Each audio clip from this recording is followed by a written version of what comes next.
Bonjour tout le monde, bienvenue sur cette vidéo, cette critique encore une fois. On va pas changer de film d'horreur, donc aujourd'hui on va s'attaquer à la série de 2 films, même si un troisième est prévu depuis 2012 mais n'est toujours pas sorti, de The Descent, voilà, un accent merveilleux en anglais. Bien entendu, c'est volontaire. Donc un film d'horreur qui à l'époque m'avait beaucoup marqué. Bon, faut dire qu'à 10 ans, regarder ce genre de film, c'est peut-être pas la meilleure des idées à avoir. Bref, le film se passe aux États-Unis. On y retrouve 5 ou 6 copines venues du Royaume-Uni. Donc pour faire court, le speech c'est quoi? C'est Sarah qui a perdu sa fille et son mari dans un accident de voiture. Elle est traumatisée. Un an plus tard, ses copines décident de l'aider à penser à autre chose. Et quoi de tel quand on va pas bien que d'aller dans des grottes dans le noir. Donc c'était une idée, ma foi, très intelligente. Et notre copine Juno, voilà, comme on nous présente les 2 personnages principaux, on se doute de qui va survivre. Du coup, Juno, elle est super sportive, c'est vraiment la caïd du groupe, la plus intelligente, la plus maligne, la plus forte, la plus puissante. Bref, c'est Tomb Raider avec des traits asiatiques. Et donc, elle décide d'emmener toutes ses copines dans une grotte inexplorée, une grotte dont on ne connaît rien, ni elle, ni nous, ni vous. Et du coup, comme c'est une très bonne idée d'aller dans des endroits dangereux, elles n'ont pas signalé où elles allaient réellement, comme ça, si les secours, et les secours devront venir, s'il y a un problème, elles sont mortes. Voilà. Donc dans cette vidéo, je préviens là, contrairement aux autres films American Nightmare qui étaient pour moi très bons, je vais spoiler comme un porc. Parce que les films comme ça, je considère que ça suffit. Le 1 était bien, donc je ne vais pas trop spoiler, mais le 2, niveau pertinence, niveau cohérence, on frôle le néant. Donc, nos copines vont partir du coup à l'aventure, et comme dans tous les films d'horreur qui se respectent, il y a un moment où ça va pas, ah là là, badaboum, il y a un éboulement, c'est ballot. L'éboulement, c'est très ballot. Et donc nos copines vont tenter de trouver une nouvelle sortie, puisque grâce à des dessins qui datent du néolithique, donc on se sert des fresques laissées par des hommes de Néandertal comme une preuve qu'il y a une sortie. Évidemment, en 150 000 ans, il n'y a pas eu de changement, donc il y a forcément les mêmes sorties qu'avant. Non, bref, allez, j'arrête de rentrer dans les conneries de ce film, on va le faire en fin de vidéo. Donc, du coup, nos copines, il y a un éboulement, elles sont pas toutes seules dans la grotte, et il y a des monstres. Et voilà. Non, je rigole. En vrai, non, le film est très très bien amené, le film est très stressant, très angoissant, parce qu'on est constamment dans le noir. Nos héroïnes n'ont que des petites lampes pour voir ce qui se passe autour d'elles, ce qui fait que le film est vraiment effrayant. Le film vous met dans une... comment dire, vous met pas à l'aise, voilà. Vous sentez un peu claustro tout le long du film, parce qu'il n'y a que des petits bruits, parce que c'est très sombre, parce que c'est très humide, parce qu'il n'y a pas d'espace. Donc le film va vraiment vous mettre sous tension pendant une bonne heure. On va dire le temps que le film se lance, même s'il se lance assez rapidement, pendant une bonne heure, vous allez être bien angoissé. Donc petit à petit, les personnages vont partir par ordre d'importance. Je ne vais pas préciser qui va rester, qui va partir. Et du coup, une ou plusieurs personnages arrivent à trouver une sortie. Et voilà, le film s'arrête comme ça. Évidemment, il y a 2 versions. Donc il y a une version où ça se passe bien, une ou plusieurs héroïnes vont réussir à s'en sortir, et une autre où ça se passe pas bien, et c'était celle que j'avais vue à la base, où on se rend compte que nos héroïnes, en réalité, sont encore piégées en plein milieu de la grotte, avec énormément de créatures autour d'elles. Et donc le film en fait était un one-shot, c'était un seul film, pas censé avoir une suite. Et c'était sans compter sur notre copain qui a fait le 2 et qui a fait pour moi une des plus grosses bouses des suites de films d'horreur du cinéma. Donc là par contre celui-là je vais le spoiler comme un malade. Précision, le premier franchement, n'hésitez pas à aller le voir, il est pas mal. Un peu manque de cohérence mais pas trop mal. Mais le deuxième, c'est incohérence sur incohérence. Donc déjà l'histoire c'est quoi? C'est Sarah qui a réussi à survivre. Alors que dans le premier... elle se retrouvait quand même au milieu de la grotte. Soit elle a survécu, c'est cool. Elle a survécu et le shérif du coin, parce qu'on apprend que toute leur petite équipe s'est perdue dans les grottes, décide de la refoutre dans la grotte un jour après être sortie de l'hôpital. Enfin, un jour après avoir été à l'hôpital. Donc elle est à l'hôpital et on la refout dedans, alors qu'en plus elle a perdu la mémoire.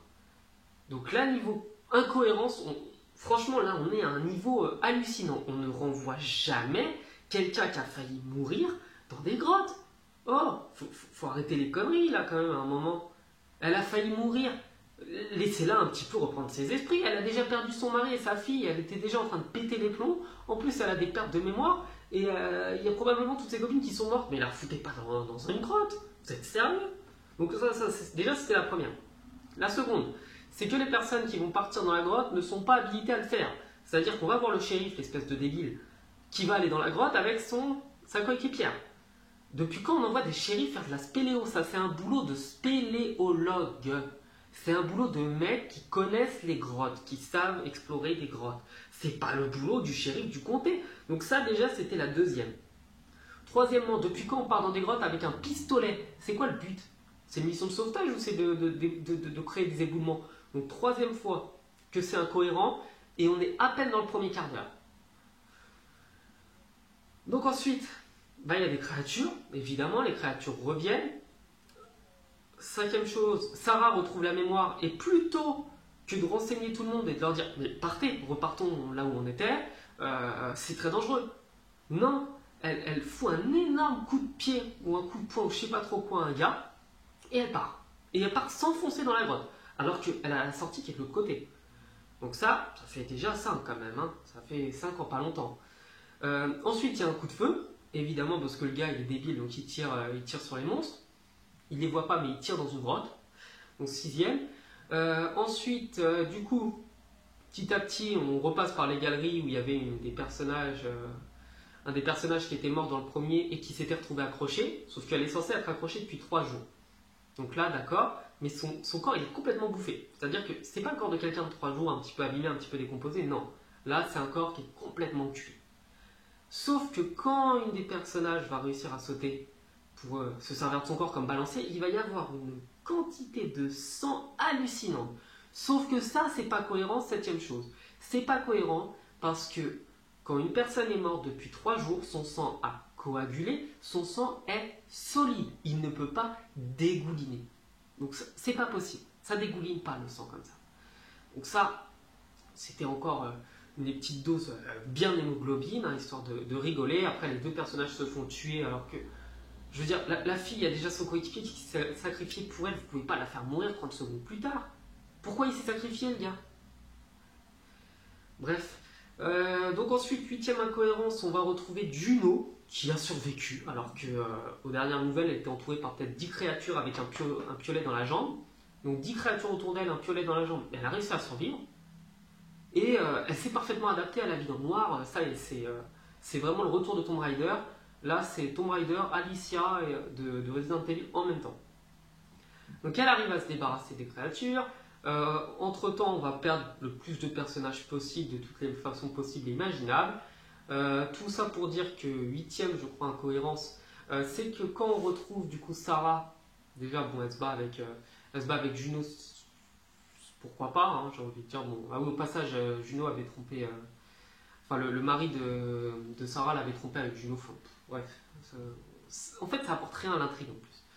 Donc, bref, on s'en fout. Dans le même temps, du coup, il y a le shérif qui décide, comme Sarah est un peu énervée, de s'accrocher à elle avec des menottes. Donc ça, c'est parfaitement intelligent. Je veux dire, vous êtes dans une grotte, il n'y a déjà pas de place, mais on s'accroche à elle. Donc c'était pour amener la mort du shérif de la façon la plus sanguinaire possible, où il se prend 15 coups de piolet dans le bras pour se faire arracher le bras. Bref, c'est dose de sang en veux-tu en voilà. Et au final, on se retrouve avec nos 3 aventurières, donc la coéquipière du shérif, Sarah et Juno, qui voient la sortie. Voilà, elle voit la sortie, sauf que, oh là là, il y a des créatures. Donc, Juno décide de se sacrifier pour sauver les deux. Et plutôt que de se barrer dehors, Sarah et la coéquipière attendent pour faire leurs adieux à Juno. Oh là là, je te pardonne, tu vas me manquer. Casse-toi, je veux dire, t'es enfermé dans une grotte, mais barre-toi, c'est pas grave, tu peux pas la sauver, tu peux rien faire pour elle. Mais c'est pas de lui dire que tu l'excuses qui va la faire moins souffrir ou moins mourir. Donc elles attendent, et après du coup c'est à son tour Sarah qui décide de sacrifier, voilà, parce que Sarah est très très courageuse. Donc la coéquipière du shérif va réussir à sortir, c'est formidable. C'était sans compter sur l'apparition du personnage du premier film qui est bizarre, qu'on ne sait pas, qu'on ne connaît pas, qui lui met un coup de pioche et qui la ramène dans le trou. Et voilà comment finit le film. Donc là, on va revenir un petit peu aussi sur d'autres choses qui ne m'ont pas plu. C'est rempli de jumpscares. Je veux dire, à petite dose, c'est marrant, ça fait peur. Mais quand vous en avez toutes les 15 secondes, c'est chiant. C'est chiant parce que c'est prévisible, parce que ça ne fait plus l'effet escompté, parce que ça rend le film juste chiant, quoi. Et puis la dose d'hémoglobine, c'est pénible aussi. C'est-à-dire qu'un peu de sang, c'est pas mal, c'est un peu plus réaliste, mais quand vous faites juste des scènes gore pour faire des scènes gore, non, non, ça n'apporte rien à l'intrigue. Donc les jumpscares, le gore, c'est pénible. Les incohérences du 2, elles sont affreuses. Et au final, on se retrouve avec un film qui est, en plus, qui a une fin de merde. Mais comme c'est pas possible, quoi. Je veux dire, vous pouvez pas sauver un des personnages. C'est quoi votre but de tuer tout le monde à la fin?